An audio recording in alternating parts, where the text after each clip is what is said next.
Bentrovati ragazzi, ciao a tutti. Oggi cosa facciamo? Vi propongo una ricetta che conclude le nostre feste natalizie. Sicuramente tutti saremo un po' nauseati da tutti i dolci che abbiamo mangiato, però cosa succede? Solitamente avanza sempre del panettone. Quindi io vi propongo un modo per andare a degustarlo in maniera diversa, tra l'altro con una ricetta molto veloce, poco dispendiosa e soprattutto che andrà comunque a preservare le caratteristiche del panettone, quindi andremo a lavorarlo veramente poco. Comunque la ricetta è veramente semplice. Allora, iniziamo subito con una salsa al caramello che potete tranquillamente sostituire con una salsa al cioccolato, quindi magari fare un 100 grammi di panna, un 100 grammi di cioccolato, sciogliere il tutto o altrimenti usare semplicemente del gelato. Io vi proporrò questa salsa al caramello che tra l'altro è molto semplice, quindi innanzitutto vi do le dosi. Allora abbiamo 25 grammi di zucchero di canna, potete usare anche lo zucchero semolato, non c'è problema. Poi abbiamo in un altro pentolino mettiamo 175 grammi di latte, 75 grammi di panna liquida, poi mettiamo o dell'estratto di vaniglia, io ne ho messo un cucchiaino, oppure possiamo usare anche una bacca di vaniglia molto tranquillamente. Poi abbiamo due tuorli che andremo a usare insieme a questo composto liquido per decuocere il nostro caramello, per aromatizzarlo. Poi alla fine andremo a inserire anche un grammo di sale. Quindi andiamo sul fuoco.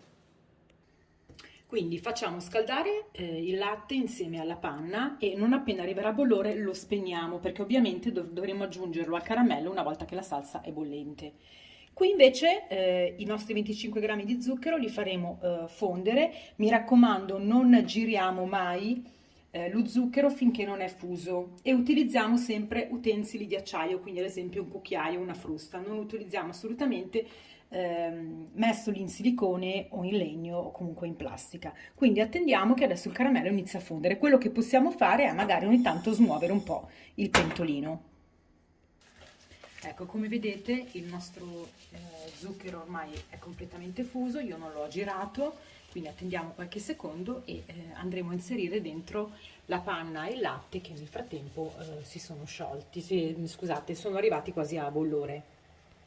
Quindi come vedete il nostro caramello si è sciolto, il nostro zucchero è completamente sciolto, quindi cosa facciamo adesso? Piano piano andiamo a inserire il nostro latte e la panna. Qua fate attenzione perché comunque il nostro caramello salirà un po', quindi riaccendiamo la fiamma, io l'ho spenta un attimo.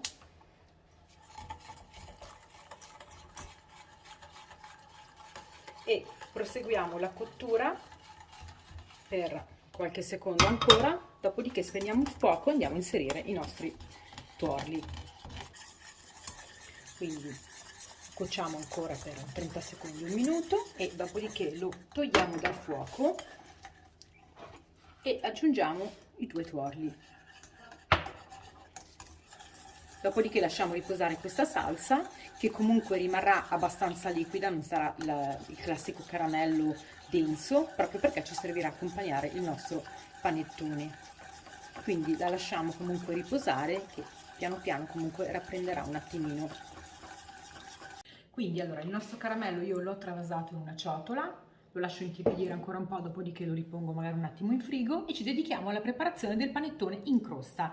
Quindi io sto facendo una pastella con 130 grammi di latte, poi ho messo 30 grammi di panna, mezzo uovo, 50 grammi di zucchero, potete anche aromatizzarla con un po' di rum, un po' di pasta d'arancia, io ho messo semplicemente dell'estratto di vaniglia e poi ho messo anche 10 grammi di farina.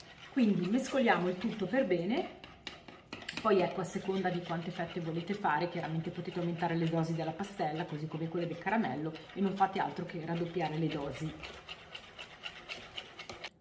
Quindi mescolato la nostra pastella, cosa facciamo? Prendiamo una fetta di panettone, il resto ve lo farò vedere con una, e la immergiamo nella pastella, in modo tale che si impregni per bene.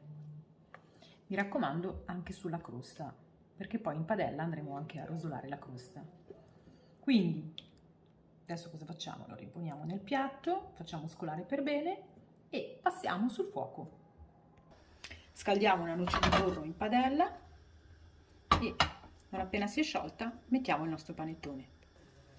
Quindi iniziamo a far rosolare il nostro panettone, mi raccomando fiamma non alta, quindi media o comunque bassa.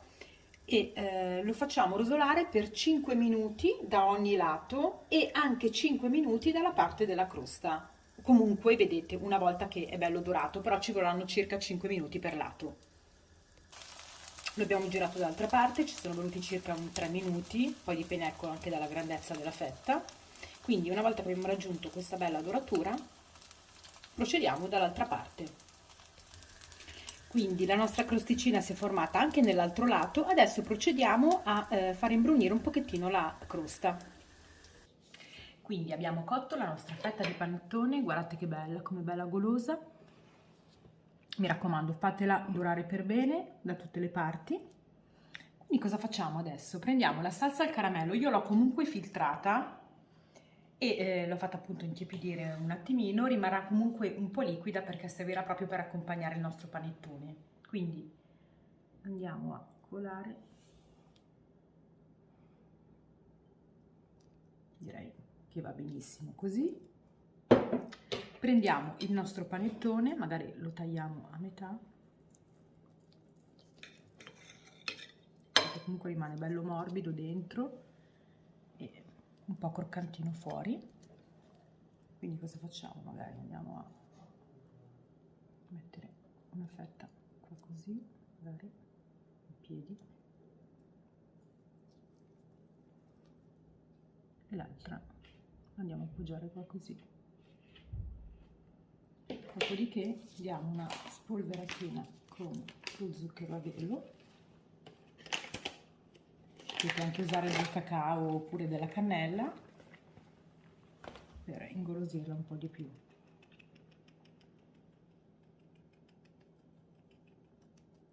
E il nostro panettone in crosta è concluso.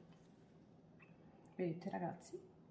Questa è un'altra ricetta per poter riciclare il nostro panettone, magari servirlo a una cena, potete tranquillamente prepararlo in anticipo e poi date una leggera scaldatina a microonde. La salsa potete servirla anche fredda, quindi ci sarà questo bel contrasto e non fate altro che versarla nel piatto e appoggiare sopra le fette di panettone, oppure metterla addirittura a tavola e ognuno poi andrà a intingere con la propria salsa. Quindi che dirvi, provate a rifarla, magari se vi è piaciuto il video mettetemi un like, mi raccomando iscrivetevi al canale se non l'avete ancora fatto e se doveste riproporla magari fatemi sapere nei commenti come vi è venuta. Io vi aspetto per altre video ricette.